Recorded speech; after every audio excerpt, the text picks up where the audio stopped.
They say that history is written by the victors. But in the middle of the Atlantic Ocean, beneath 200 feet of crushing darkness, there is a place where history was written by the drowned. For over a century, the world celebrated the USS Monitor. We called it the Iron Savior. We called it the machine that made wooden ships obsolete. We called it unsinkable. But while the newspapers were printing legends, the men inside the machine were living a nightmare, because the genius who built the perfect ship forgot one terrible, simple truth, that a fortress designed to keep the enemy out is also perfect for keeping the crew in. What really happened on that freezing night in 1862? Why did the air turn to poison before the water ever touched them? And why, when we finally opened the tomb 100 years later, did we find the boots of men who refused to leave their posts? Tonight we are peeling back the iron plates. We are going beyond the textbook glory to find the human tragedy hidden in the dark. This isn't just a story about a ship sinking. It is a story about the price of arrogance. Welcome to the true story of the Monitor. I'm glad you're here to witness it. Go ahead and subscribe if you believe the past deserves to be heard. Now, let's go to sea. There is a sound that sailors fear more than the roar of a cannon and more than the crack of thunder. It is the sound of silence where there should be noise. It is the sudden cessation of a rhythm that has kept you alive for days. On the night of December 30th, 1862, off the treacherous coast of Cape Hatteras, the rhythm stopped. Imagine looking out at the Atlantic Ocean in the dead of winter. The water is not blue. It is a bruised, angry black. The wind is not a breeze. It is a physical weight pressing against the lungs, screaming across the whitecaps at 40 knots. And in the middle of this chaos, there is a shape that does not belong. It does not look like a ship. It has no masts. It has no soaring wooden hull to cut the waves. It looks like a shingle floating in a washing machine. It sits so low in the water that from a distance it appears to be already sinking. The waves do not break against it.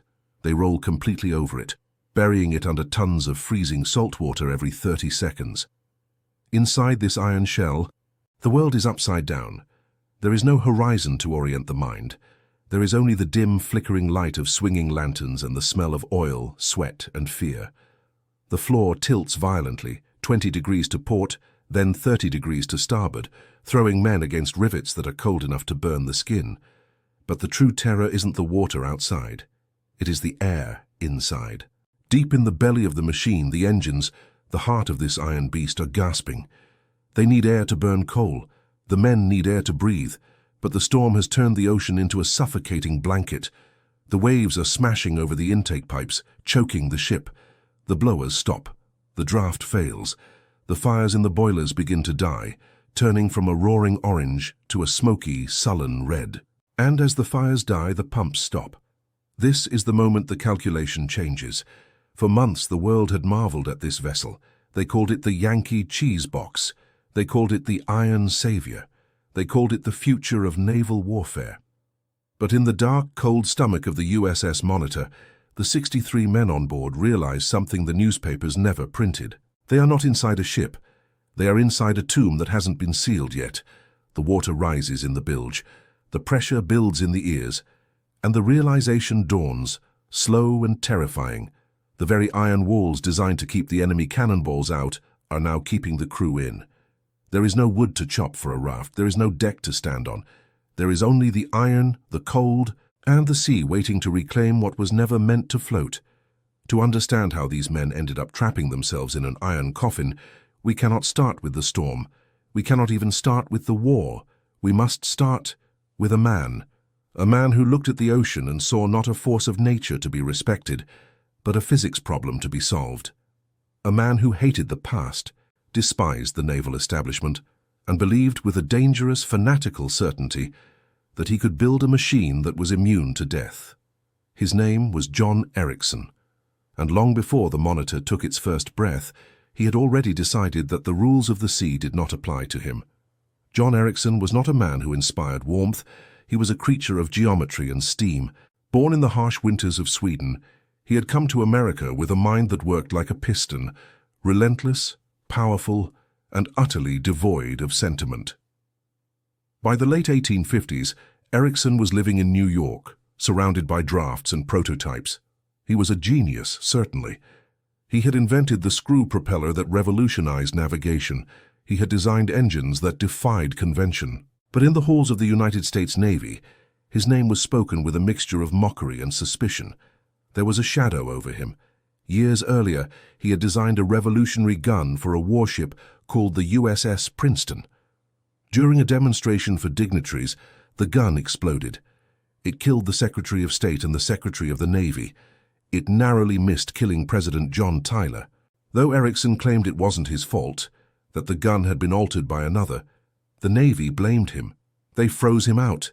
They labeled him a dangerous eccentric, a man who took risks with other men's lives.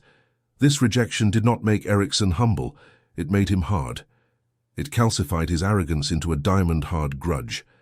He sat in his study in Manhattan, the gaslight flickering over tables piled high with sketches, and he stewed. He hated the wooden ships the Navy loved. He hated their tall masts, their billowing sails, their reliance on the fickle wind. To him, a sailing ship was a romantic antique, a target waiting to be destroyed. He envisioned something else, something low, something hidden, a predator that lived at the waterline. He called it a subaquatic system of warfare. He drew plans for a vessel that was almost entirely submerged, with only a rotating gun turret visible above the surface. It was a radical, terrifying idea. It violated 3,000 years of naval tradition. And because the Navy hated him, and because the country was at peace, the drawings sat in his desk, gathering dust. They were dreams of a monster, waiting for a nightmare to wake them up. That nightmare arrived in April 1861. The Civil War did not begin with a battle. It began with a realization of weakness. When the South seceded, they took the Norfolk Navy Yard with them. And inside that yard, burned to the waterline but structurally sound, was the hull of a steam frigate called the USS Merrimac. Spies sent word north. The Confederates were not just salvaging the ship. They were transforming it. They were bolting massive iron plates to its sides. They were building a sloping casemate that looked like the roof of a barn, impenetrable to standard cannon fire. They were affixing a cast-iron ram to its bow. The news hit Washington like a physical blow. The Panic of 1861 wasn't just about armies marching.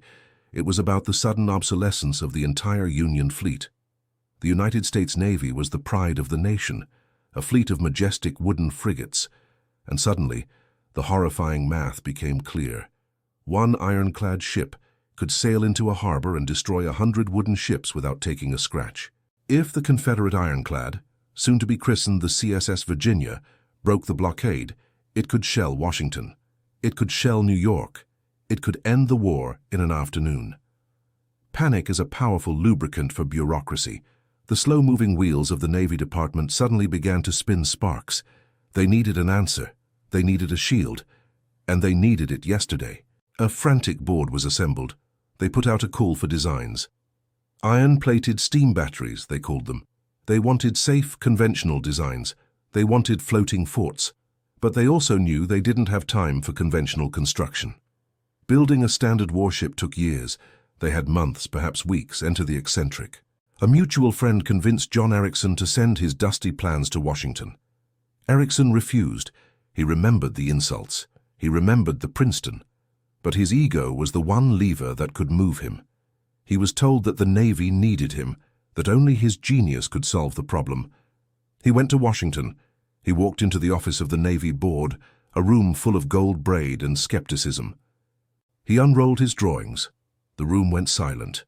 They were looking at a drawing of a ship that looked like nothing on earth. It had no sails.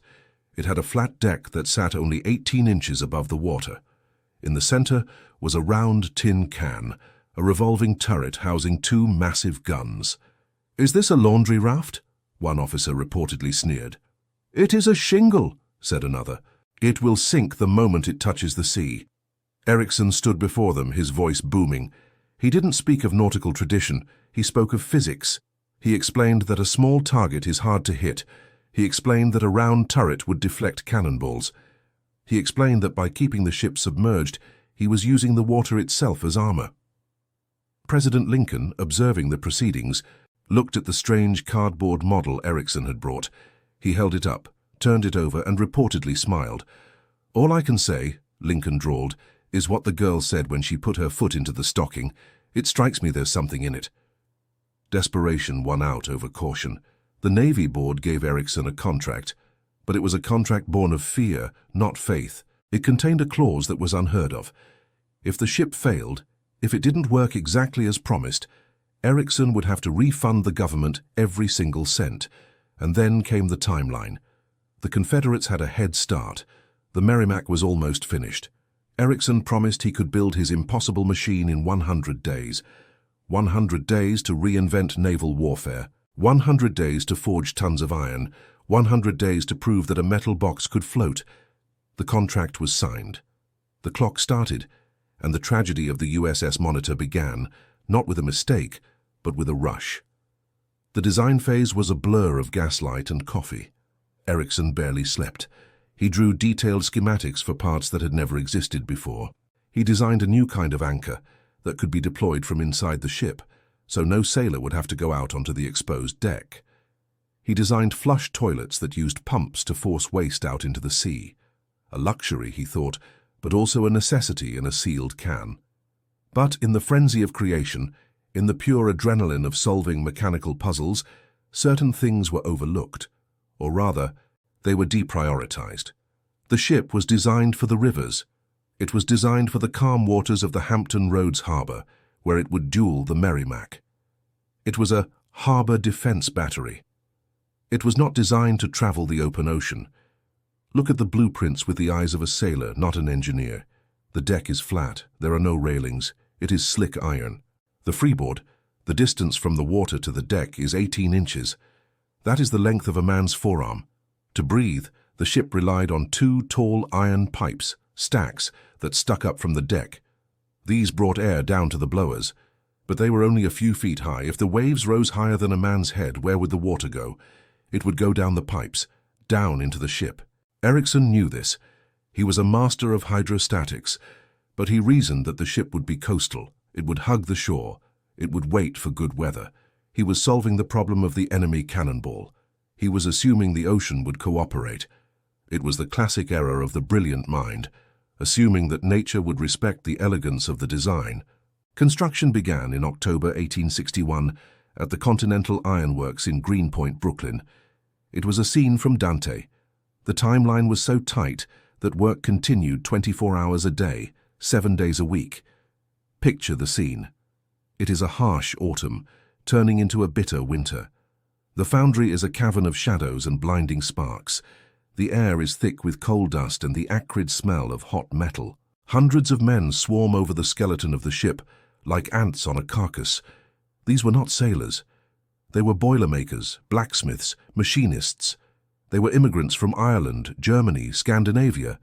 They were hammering red-hot rivets into iron plates, the sound ringing out across the East River like a ceaseless metallic heartbeat. There was no time for adjustment. Parts were cast in different foundries across the Northeast and shipped to Brooklyn, where they had to fit perfectly the first time. If a plate was an inch too long, they didn't recast it. They hammered it into place. The turret was the masterpiece. A cylinder of iron, 20 feet in diameter, 9 feet high, weighing 120 tons. It rested on a central spindle. Driven by its own steam engine, it could spin a full 360 degrees in less than a minute. Nothing like it had ever been built, but as the hull took shape, it began to look less like a ship and more like a submarine that had forgotten how to dive. The crew quarters were located below the waterline in the bow. There were no portholes, no natural light, no fresh air unless the blowers were running. The men who would serve on her began to arrive as the ship neared completion. They walked down the gangplank and stared into the dark, cramped interior. They saw the low ceilings, where a tall man couldn't stand upright. They saw the heavy iron hatches that clamped shut like vault doors. They felt the cold radiating off the iron hull. The water outside was freezing, and the iron transferred that cold directly into the living quarters. Condensation dripped from the ceiling beams. It was damp, dark, and claustrophobic. Ericsson was there every day, driving the men, checking the rivets, shouting orders. He saw the machine, he saw the glory. He did not seem to see the human cost of living inside a steam boiler. On January 30th, 1862, 101 days after the contract was signed, the USS Monitor was launched. Crowds gathered on the docks. Many expected the iron contraption to slide into the river and go straight to the bottom. Gamblers took bets on how fast she would sink. She slid down the ways. She hit the water. She plunged deep, a massive splash obscuring the view. The crowd gasped, and then she bobbed up. She settled. She floated. Ericsson had been right. The math held. The Monitor was a ship. But floating is not the same as sailing, and sailing is not the same as surviving. The trials were a disaster. The steering gear was unresponsive. The engines were temperamental. The ventilation system, the lungs of the ship, was flawed from day one. When the guns were fired, the concussion knocked men off their feet and rattled the teeth in their heads. But time had run out. Reports arrived that the CSS Virginia was ready. She was prowling. The monster was awake. The Navy ordered the Monitor to sea. They had to tow her because she carried very little coal and her engines were unproven for a long voyage. On March 6, 1862, she left New York, bound for Hampton Roads, Virginia. The voyage south was a warning that went unheeded. The weather was mild, but even in gentle swells, the waves washed over the deck. Water leaked through the turret ring. The air below turned stale and hot. The crew, mostly volunteers who had been promised glory, found themselves living in a humid, vibrating twilight. They arrived in Hampton Roads on the night of March 8th. They were too late. The horizon was glowing red. The CSS Virginia had come out that day.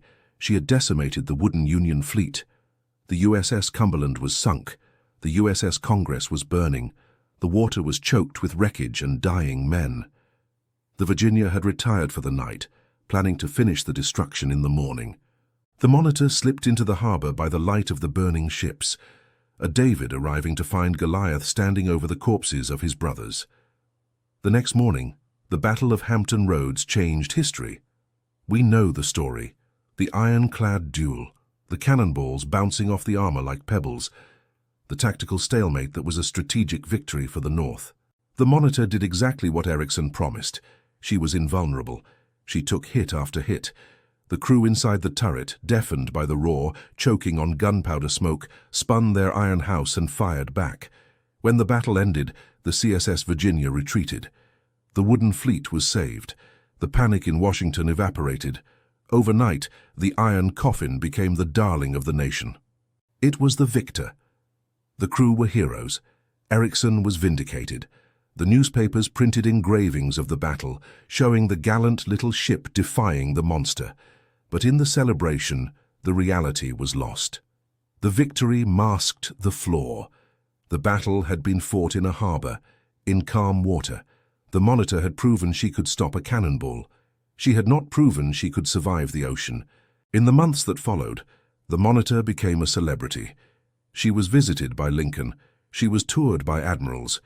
But the men who lived inside her knew the truth. Summer came to Virginia. The iron plating, which had been a freezer in the winter, became an oven in the summer. The sun beat down on the black deck. Temperatures inside the ship soared to 140 degrees Fahrenheit. Men fainted at their posts. The galley was unusable because the heat was unbearable. The smell of bilge water, unwashed bodies, and rotting food trapped in the ventilationless hull became a physical presence. The ship was a marvel of engineering, but it was a torture chamber for biology. And yet, because she was the hero ship, the symbol of Union power, she could not be retired. She could not be redesigned. She had to be used. By late 1862, the strategic situation shifted. The Navy decided to move the Monitor south, to the blockade off Charleston. This meant another voyage. This meant open ocean. This meant passing Cape Hatteras in December. The officers aboard the Monitor protested. They knew the ship. They knew she waddled like a duck in calm water. They knew that her pumps were tricky. They knew that the caulking under the turret ring was dried out and brittle from the summer heat. They sent reports up the chain of command. "She is not a sea-going vessel," they wrote. "She is a battery." But the orders were cut. The logic of war overtook the logic of survival. The Monitor was a warship. Warships go to sea. Ericsson, emboldened by his success, dismissed the concerns. He had built the unsinkable ship. Any issues were the fault of the crew, not the creator. On December 29, 1862, the USS Monitor was lashed to the towline of the USS Rhode Island. She was pulled out of the safety of the harbor, past the protective embrace of the land, and turned south. The sky was gray. The barometer was falling. As the coastline faded, the sailors aboard the Monitor looked back. They were leaving the world of men and entering the world of the Atlantic. They checked the hatches. They checked the pumps. They looked at the 18 inches of freeboard, that tiny, insignificant strip of metal separating them from the deep. And somewhere far off to the south, the wind began to inhale. The tragedy of the Monitor was not that she met a storm. Ships meet storms. The tragedy was that she was sent to meet a storm she was constitutionally incapable of surviving. She was a creature of the river, sent to fight the sea. The genius of John Ericsson had created a shell that no man could penetrate. But he had forgotten that the ocean does not need to penetrate armor. It only needs to find a hole, a vent, a seam. And as the sun set on that final day of 1862, the ocean found them all. The hero ship was about to become the victim of its own perfection. The grand ambition was about to meet the cold reality of physics. The towline grew taut. The first heavy wave crashed over the bow, not breaking, but sweeping green and solid across the pilot house. The ride had begun, and this time there would be no victory.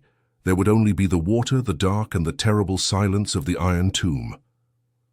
To understand the horror of the final night, you must first understand the purgatory of the days that preceded it.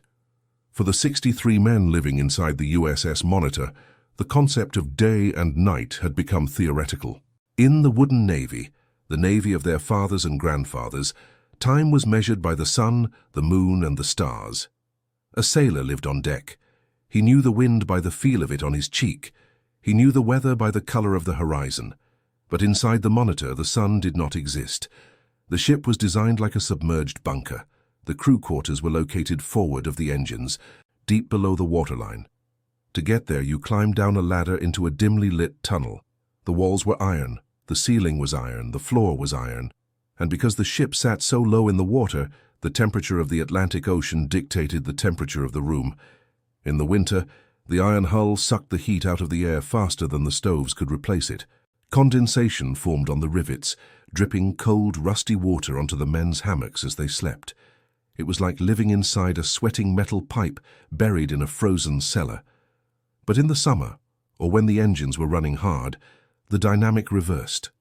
The boilers located just after the living quarters radiated heat like a blast furnace. The ventilation system, primitive and underpowered, simply swirled the hot, oily air around. Temperatures in the berth deck frequently hovered near 100 degrees. And there was the smell.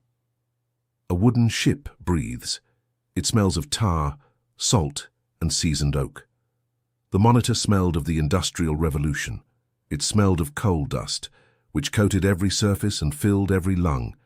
It smelled of hot grease, leaking from the drive shafts. It smelled of sulfur from the gunpowder stored in the magazines.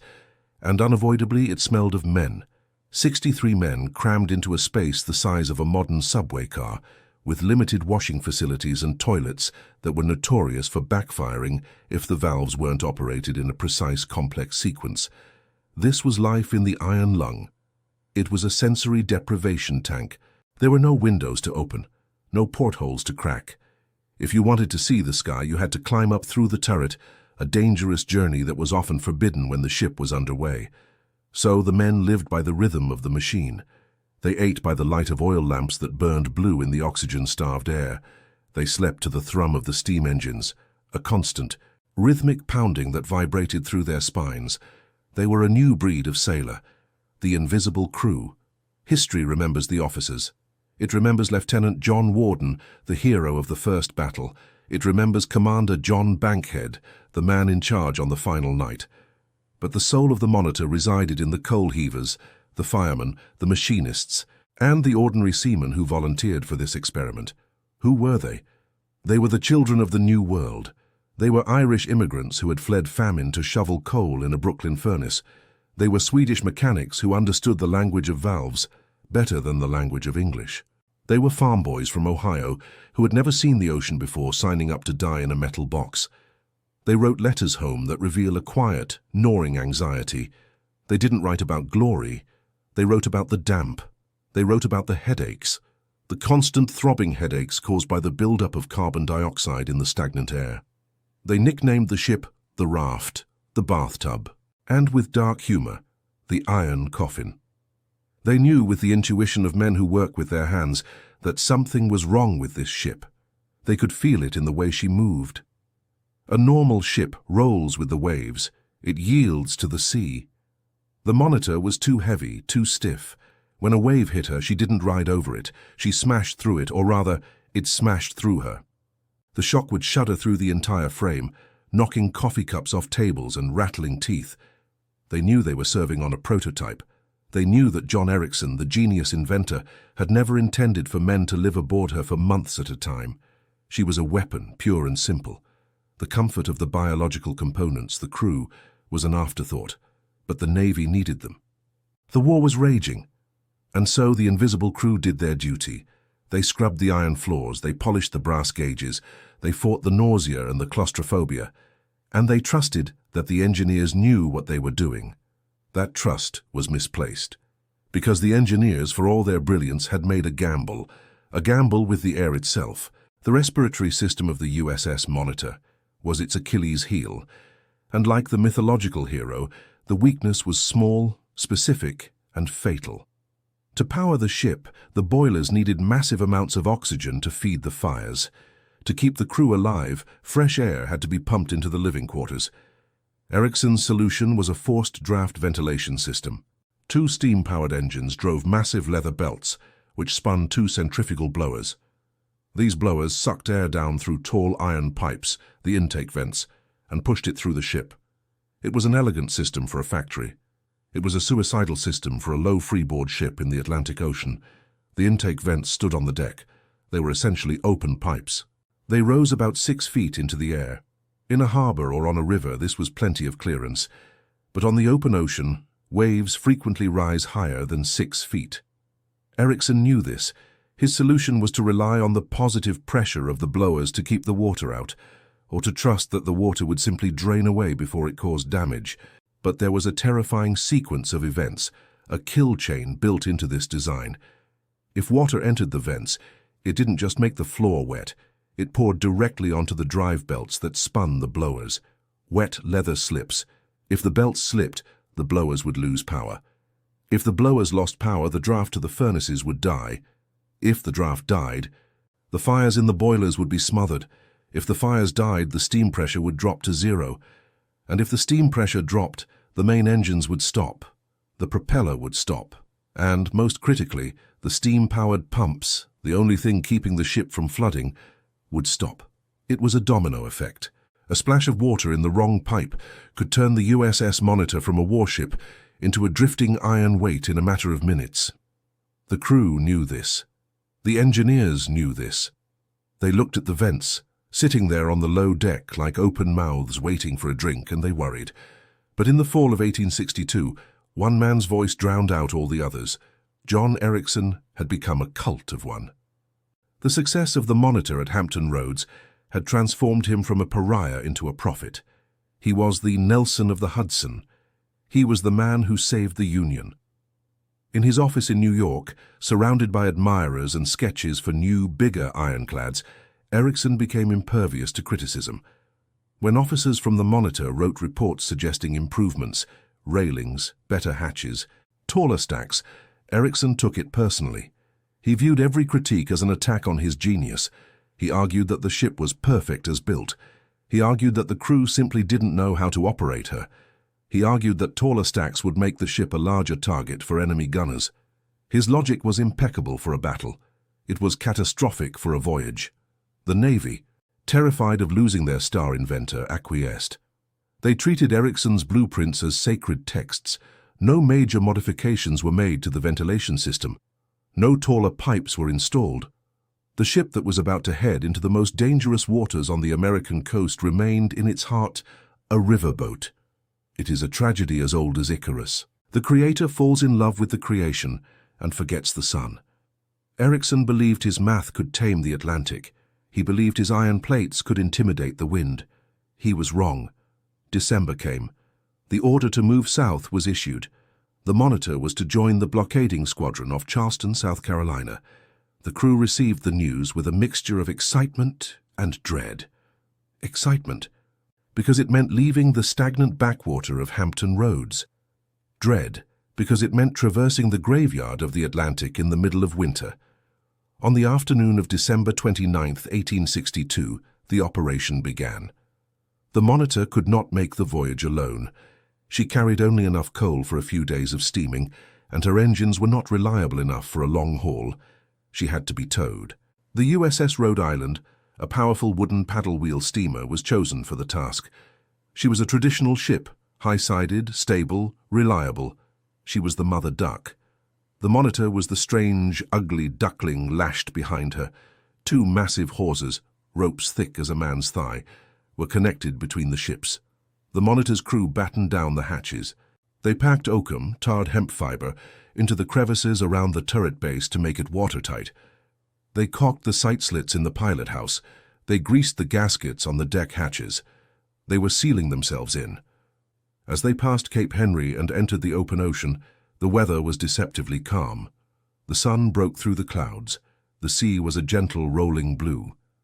The officers stood on top of the turret, the only place allowed for fresh air, and smoked their pipes, watching the Rhode Island churn the water ahead of them. For a moment, it seemed that Ericsson was right. The Monitor bobbed comfortably in the wake of the larger ship. The fears of the crew seemed unfounded, but the Atlantic is a master of deception. By the afternoon of December 30th, the barometer began to fall. Not a slow decline, but a sharp, precipitous drop. The wind shifted to the south-southwest and began to build. The sky turned a bruised purple, then a slate grey. They were approaching Cape Hatteras. For those who do not know the sea, Cape Hatteras is merely a bend in the coastline of North Carolina. For sailors, it is a place where the ocean goes to war with itself. Here, the warm northward-flowing Gulf Stream collides violently with the cold southward-flowing Labrador Current. The collision of these two massive rivers within the ocean creates a chaotic, unpredictable chop. The shoals, the Diamond Shoals, extend miles out to sea, shallow fingers of sand waiting to catch a keel. Even in calm weather, Hatteras is dangerous. In a storm, it is a meat grinder. As the sun went down on December 30th, the wind rose to a gale. The sea began to heave. Aboard the Monitor, the change was felt instantly. The gentle bobbing turned into a violent, jarring lurch. Because the Monitor had almost no freeboard, remember, only 18 inches of ship stood above the water. The waves did not slap against the side. They rolled completely over the deck. From the pilot house looking forward, the ship simply disappeared. One moment there was a flat iron deck. The next there was only foaming green water. The only things visible were the turret, standing like a lonely island, and the two smokestacks, fighting to stay above the deluge. The Rhode Island ahead was pitching heavily. Her massive paddle wheels churned the air as she crested a wave, then slammed back down. But the Monitor did not pitch. She didn't have the buoyancy to ride up the face of a wave. Instead, the waves crashed onto her deck, burying her, forcing her down. Inside, the world tilted. The men in the engine room grabbed handrails to stay upright. The hanging lanterns swung wildly, casting erratic shadows that danced across the rivets. Tools slid across the floor. And then the leaks began. It started as a trickle, dark, cold water seeping in around the base of the turret. The oakum packing, dried out by the summer heat and battered by the vibration of the tow, began to wash away. Water dripped onto the berth deck. It ran down the walls of the engine room. The crew scrambled with mops and buckets. It seemed manageable at first, a nuisance. But then, the sea changed its angle. The wind shifted again. The waves grew larger, steeper. They began to break not just over the deck, but against the overhang of the hull. The Monitor had a unique design feature. The upper deck extended beyond the lower hull, like a shelf. As the ship slammed down into the troughs of the waves, the water trapped under this overhang hit with the force of a hydraulic hammer, Bang, bang, bang. The sound was deafening. It sounded like artillery fire. The entire iron structure rang like a struck bell. The hull plates began to loosen, the rivets stretched, and then the real horror started. The water on the deck rose higher.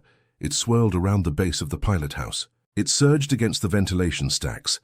Deep in the engine room, the firemen were stoking the furnaces, sweat pouring down their backs, their faces illuminated by the orange glow of the coals.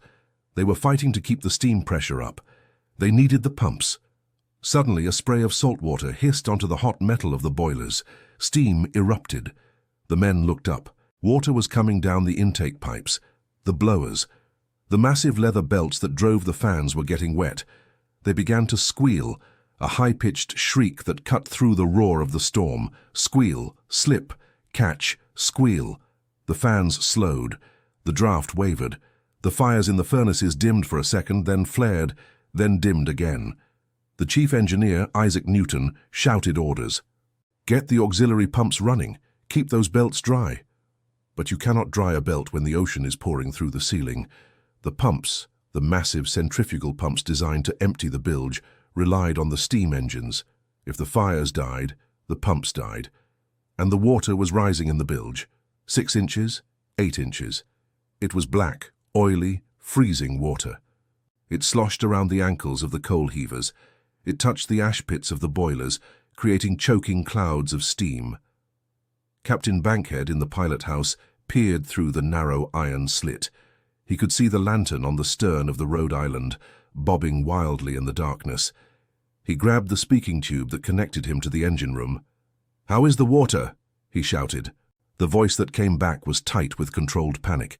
"Gaining, sir. We can't keep it out." Bankhead looked at the tow line. It was stretched tight as a piano wire.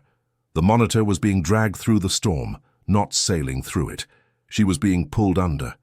He made a decision. He had to slacken the speed.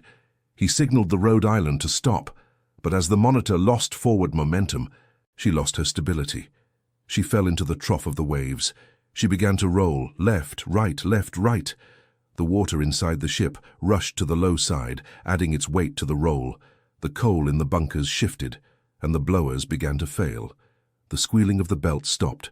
Silence followed. The fans spun down. The draft died. In the engine room, the fires began to suffocate. The bright orange heat turned to a dull, smoky red. The pressure gauges, which had been holding steady, began to tremble and drop. The iron lung stopped breathing, and as the fresh air stopped coming in, the poisonous gases from the dying fires, carbon monoxide, carbonic acid gas, began to backfill into the room. The men coughing in the darkness didn't know it yet, but the ship had already killed them. It wasn't the water that would strike the first blow, it was the air. The monitor was no longer a ship. It was a sealed bottle, bobbing in a hurricane, slowly filling with water and gas. And outside, the Atlantic howled, sensing that the intruder's time was up. Captain Bankhead looked at the officers around him. Their faces were pale in the lantern light. "Cut the tow line," he said. The order hung in the damp air. To cut the line was to admit defeat. To cut the line was to drift. But to stay tied was to be pulled to the bottom. A volunteer was needed. Someone had to go out onto the deck, that slick, submerged iron mingling with the freezing waves, and hack through a hawser thick as a tree trunk. This was the moment the myth ended. The technology had failed. The genius of the design had crumbled. All that was left was flesh and blood against the sea. The hatch was unbolted. The roar of the ocean invaded the silence of the pilot house.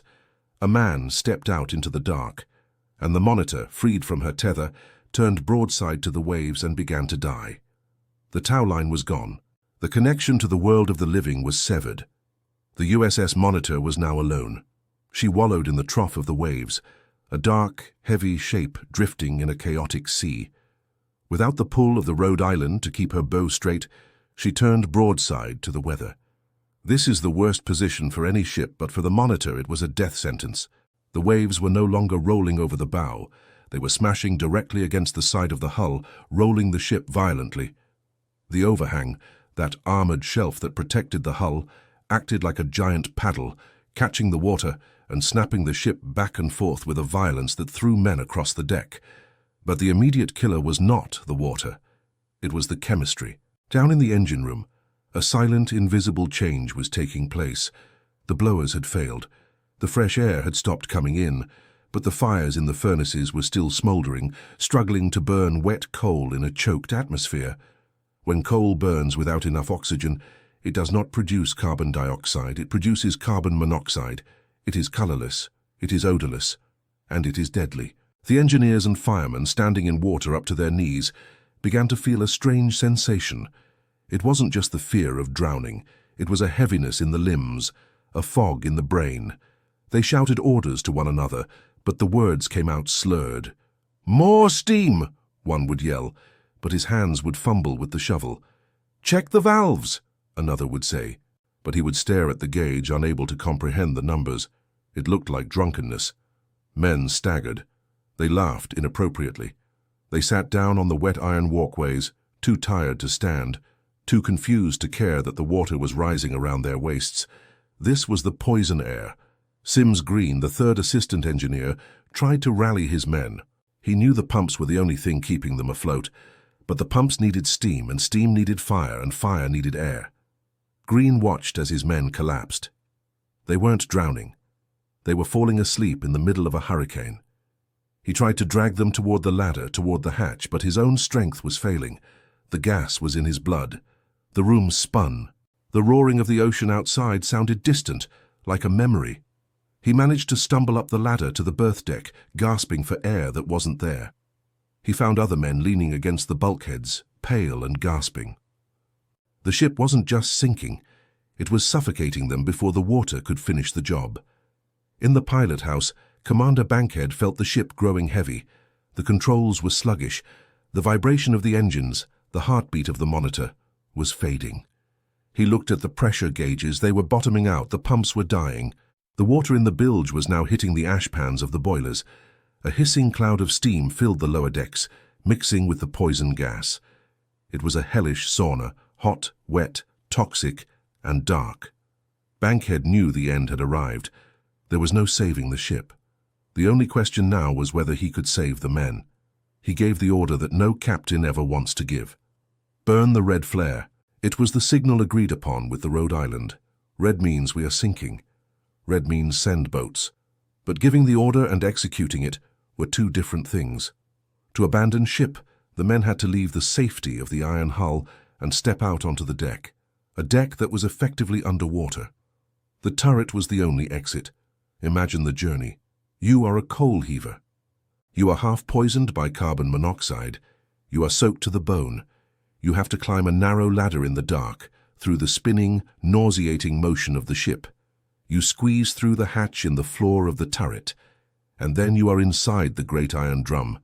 But the turret is not safe either. It is a trap.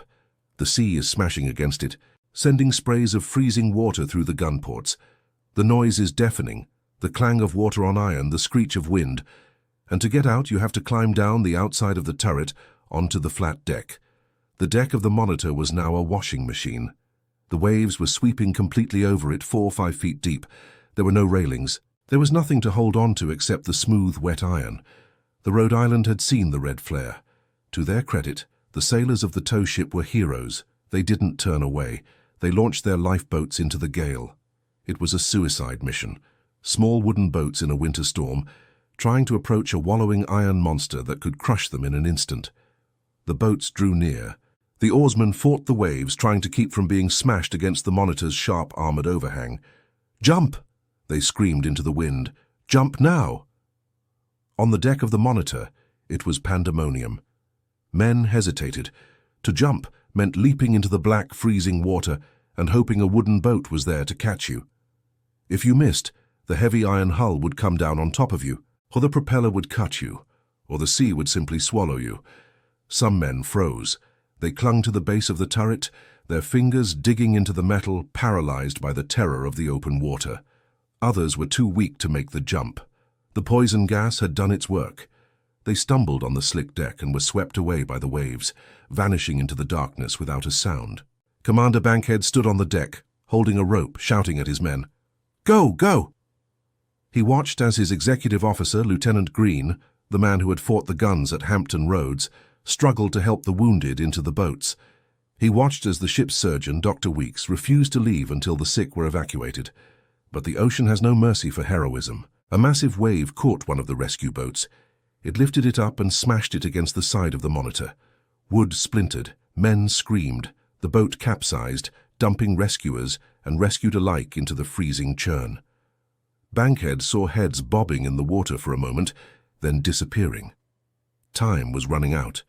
The Monitor was settling by the stern.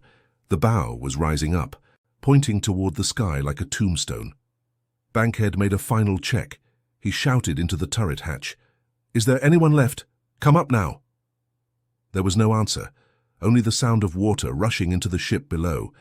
He didn't know that there were still men down there. Some were trapped in the engine room, too groggy to move. Some were in their hammocks, perhaps already dead from the gas. Some were crouching in the corners of the turret, too terrified to move, choosing the certainty of the iron coffin over the chaos of the sea. Bankhead climbed into the last boat. As they pushed away, the oarsmen pulled with everything they had, fighting to get clear of the suction that would occur when the great ship went down. They crested a wave and looked back. The Monitor was a tragic silhouette against the storm clouds. The red lantern was still burning on the turret, a single bloody eye staring into the dark. She looked small, so incredibly small. For months the newspapers had called her a giant. They had called her a fortress. But out here, stripped of her mythology, she was just a metal box full of holes. The survivors in the lifeboat watched. The stern dipped lower. The water rushed into the ventilation stacks, those fatal short pipes that Ericsson had refused to lengthen. It poured into the turret. There was no explosion, no dramatic breakup. The USS Monitor simply gave up. She slid backwards. The bow lifted high, exposing the green slime on her underside, and then she slipped beneath the surface. The red light vanished. There was a bubble of air, a churn of foam, and then nothing. Just the wind, just the waves. It was 1:30 in the morning on December 31st, 1862. 16 men went down with her. 4 officers and 12 crewmen. They didn't die in battle. They didn't die for a cause. They died because a ventilation pipe was too short. They died because a pump belt got wet. They died because the man who built their ship believed that his genius was stronger than the ocean. On the deck of the Rhode Island, the survivors huddled under blankets, shivering uncontrollably. They were covered in coal dust and oil. They looked like ghosts. They watched the spot where the ship had been. They waited, hoping to see a head bob up, hoping to hear a shout. But the Atlantic keeps what it takes. Among the missing was acting assistant paymaster William Keeler. He had written so many letters home to his wife, describing the iron donut, describing the damp, the heat, the fear. His letters stopped that night. Also missing was a cabin boy, a small unnamed figure in the records, perhaps a runaway, perhaps an orphan, who had sought adventure and found a watery grave. And deep below them, the Monitor began her long descent. She fell through the dark water, down past the turbulence of the storm, down into the quiet. She landed upside down on the sandy bottom, 230 feet below the surface. The turret, held in place only by gravity, fell free and landed beside the hull. The bodies of the men trapped inside were now sealed in a tomb that no light would touch for 110 years. In the days that followed, the news reached the shore. "The Monitor is lost." The headlines were shocking. The public could barely believe it. The Monitor was invincible. She was the iron savior. How could she simply sink? The Navy Department was quick to control the narrative. They emphasized the storm. They called it a gale of unprecedented violence. They painted a picture of a ship overwhelmed by an act of God, a force of nature that no vessel could withstand. They did not mention the ventilation flaps that didn't close. They did not mention the oakum that washed away. They did not mention the warnings from the crew that had been ignored for months. And what of John Ericsson?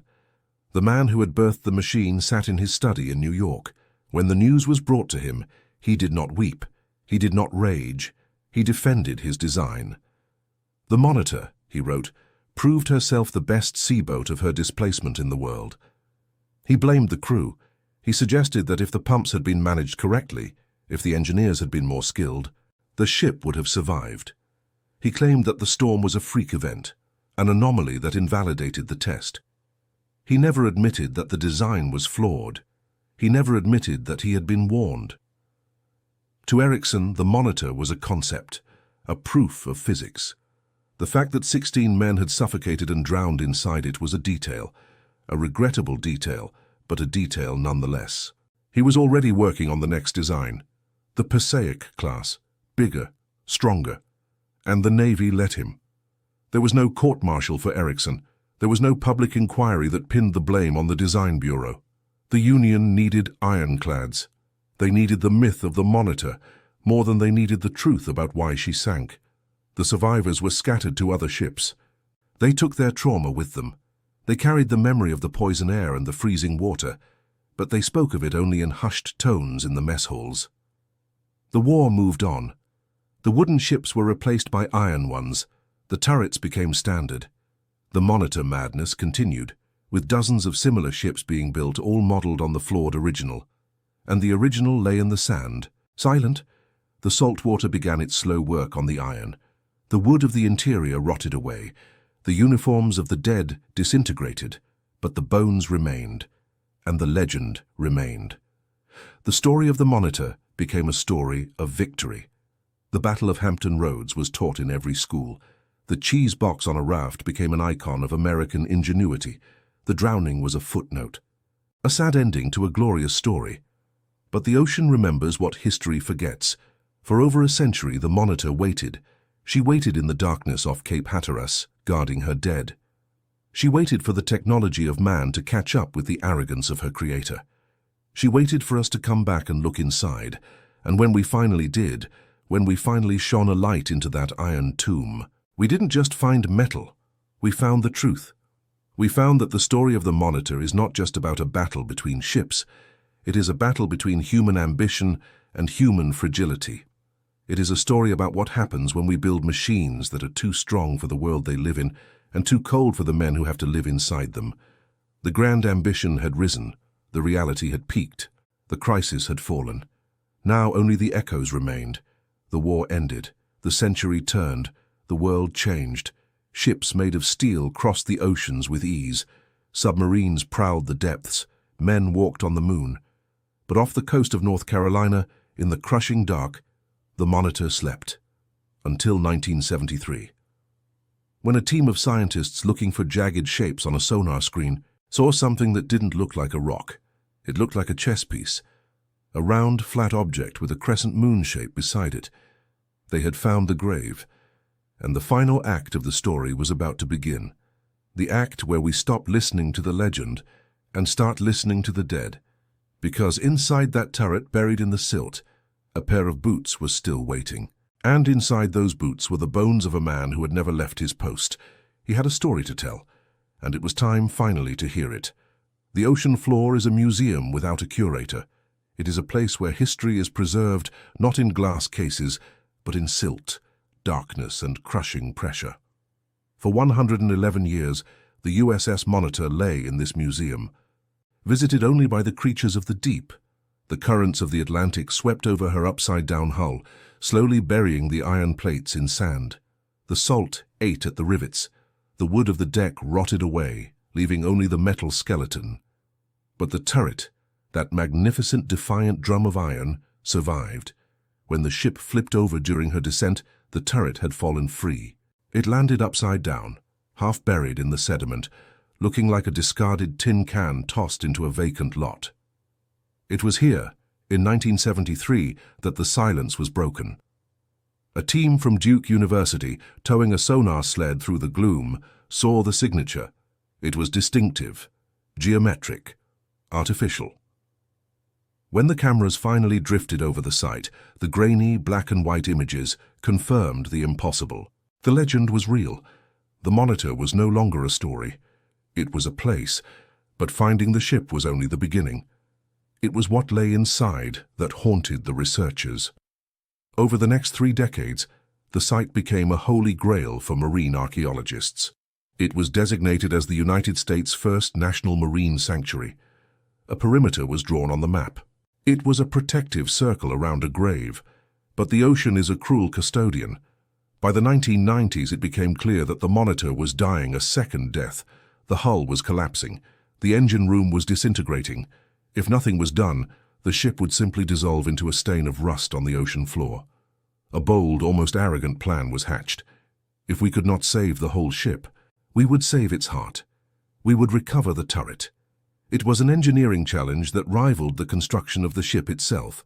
The turret weighed 120 tons. It was filled with silt. It was fragile. And it was sitting in 230 feet of treacherous water, right in the middle of the graveyard of the Atlantic.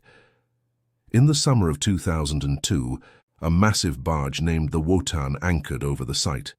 It was equipped with a crane that looked like it belonged on a skyscraper. Navy divers, the descendants of the men who had died below, descended into the dark. They worked for 41 days. They battled currents that threatened to sweep them away. They cut through iron that had hardened like stone. They built a massive steel spider, a claw with 8 legs, to grip the turret without crushing it. On August 5, 2002, the winch began to turn. Slowly, agonizingly, the spider lifted. The turret broke free from the suction of the mud that had held it for a century and a half. As it rose through the water column, the pressure changed. The light changed. For the first time since 1862, the sun touched the iron walls. When the turret breached the surface, water cascading off its rusted sides, a cheer went up from the salvage crew. It was a triumph of technology, a reclamation of history. But as the turret was lowered onto the deck of the barge, the celebration was tempered by a solemn realization. They hadn't just brought up a machine, they had brought up a room. And that room had been occupied when it fell. The turret was transported to the Mariners Museum in Newport News, Virginia. It was placed in a massive tank of chilled water and chemical solutions to stop the corrosion. Then the archaeologists went to work. They didn't use shovels or pickaxes. They used dental picks, brushes, and gentle streams of water. They had to excavate the silt from inside the turret, inch by inch. The mud inside the turret was a time capsule. It was dense, anaerobic clay that had preserved everything it touched. Layer by layer, the life of the Monitor was revealed. They found a lantern, its glass chimney still intact. They found a bottle of relish. They found a hard rubber comb. They found a silver spoon. These were the small, intimate debris of daily life, frozen in the moment of disaster. They were the things men dropped when the world turned upside down. But as the excavators dug deeper, near the 2 massive Dahlgren guns, the tone in the conservation lab changed. The chatter stopped. The tools were set down. Buried in the sediment, pressed against the iron walls, were shapes that were not mechanical. They found a leather boot, then another. Then the heavy wool of a pea coat, still blue after all these years. And inside the coat, bones. They had found them. 2 sailors. They were not just numbers in a casualty report anymore. They were physical, tangible human beings. The archaeologists named them Monitor Sailor 1 and Monitor Sailor 2. The position of the bodies told a heartbreaking story of the final seconds. One man was found on top of the guns. He had likely climbed up there, seeking refuge as the water rose in the hull. He was waiting for his turn to escape. The other was found at the bottom of the turret, near the floor. He had been wearing a ring. He had a gold tooth. Why didn't they get out? The forensics provided the answer. The turret had a roof, an armored canopy to protect against snipers. To escape, you had to climb a ladder and squeeze through a small hatch. But when the ship capsized, the world inverted. The floor became the ceiling. The hatch was now on the bottom and buried in the water. The way out was gone. These men didn't drown immediately. As the ship flipped, they were tumbled into the darkness. The water rushed in. The air pocket they were breathing would have been compressed, then vanished. They died in the dark, confused and trapped in the very armor that was supposed to save them. The discovery of the skeletons changed the entire meaning of the project. It was no longer about steel and rivets. It was a crime scene investigation. Forensic anthropologists were brought in. They examined the bones. They looked at the wear on the joints, the ridges on the spine. Sailor 1 was young, perhaps roughly 20 years old. He smoked a pipe. The wear on his teeth proved it. He was about 5'7". Sailor 2 was older, maybe 35. He had a slight limp in life. He was a career man. They used DNA extraction. They tried to match the genetic markers to the descendants of the missing crew. They reconstructed their faces using clay, building the features back onto the skulls. Staring at those reconstructed faces is an unnerving experience. They look like us. They don't look like sepia-toned figures from a history book. They look like men you would see on the subway. They look tired. They look worried. And in their pockets, the silt yielded the most personal artifacts of all. A pocket knife, a few coins. The things a man grabs when he hears the alarm. But beyond the tragedy of the men, the recovery of the monitor taught the engineers something else. Something about the machine itself. As they disassembled the engine, as they x-rayed the hull plates, they began to understand the unsinkable myth in a new light. They found that the monitor was built with an incredibly high level of craftsmanship, but a fatal lack of redundancy. The ventilation system, the killer, was examined. The vents were indeed too low, but more than that, the design had no backup. There was no manual way to pump the bellows if the steam failed. There was no emergency hatch in the hull. The ship was a single-point failure design. If one system went down, the steam, everything went down. This is a lesson that echoes through engineering history. We see it in the Titanic, where the watertight bulkheads didn't go high enough. We see it in the Space Shuttle Challenger, where an O-ring failed in the cold. It is the hubris of the fail-safe system. The belief that if you make the machine strong enough, you don't need a plan B. The engineers of 1862 were not stupid. They were brilliant, but they were blinded by the novelty of their own creation. They were so focused on the enemy cannonball, the external threat, that they ignored the internal threat. They ignored the water. They ignored the air. The recovery of the turret also settled the debate about John Ericsson's responsibility. For a century, apologists had claimed the crew let the water in. They claimed the hatch covers were left open. They blamed the sailors. But the wreck didn't lie. The hatch covers were found, they were closed. The crew had done their job, they had battened down the hatches. They had packed the oakum. The water didn't get in because of a mistake. It got in because of the design. The sea had simply walked over the 18-inch wall and taken the ship. In the conservation lab, as the rust was slowly electrolysised away, the iron revealed its true color. It wasn't brown. It was a dark gunmetal gray. Touching that metal, you can feel the coldness of Ericsson's logic. It is thick. It is impenetrable. It is impressive. But it is also indifferent. The turret of the Monitor stands today in the museum, a brooding, massive artifact. It is propped up on struts, dry and safe. You can walk under it. You can look up into the cavernous space where the guns still hang. But if you listen closely, in the quiet of the museum gallery, you don't hear the roar of the battle at Hampton Roads. You don't hear the cheering of the crowds. You hear the silence of the waiting. You hear the echo of the storm. And you realize that this is not a monument to victory. It is a monument to the price of progress. The two sailors found inside were eventually buried, with full military honors at Arlington National Cemetery. It was 2013, 151 years after they died. Their coffins were carried by a caisson drawn by 6 horses. A band played. Shots were fired into the air. They were home. But the question remains, who were they? Despite the DNA, despite the reconstructions, we still cannot say for 100% certainty which of the 16 missing men they were. They remain the unknowns. And in a way, that is fitting, because they represent all of them. They represent the coal heavers who suffocated in the dark. They represent the officers who were swept from the deck. They represent the cabin boy who never grew up. They are the human cost of the Iron Age. The recovery of the Monitor didn't just give us back a piece of history. It forced us to look at the darker side of innovation. It forced us to ask a question that we still struggle with today, every time we build a new rocket, a new submarine, or a new artificial intelligence. We ask, can we build it? But the Monitor asks us, should we inhabit it? The line between a vessel and a coffin is often measured in inches. On the Monitor, it was measured in 18 inches of freeboard. And as we look at the empty boots of the men who died, we have to admit that sometimes the most dangerous thing in the ocean isn't the storm. It's the blueprint.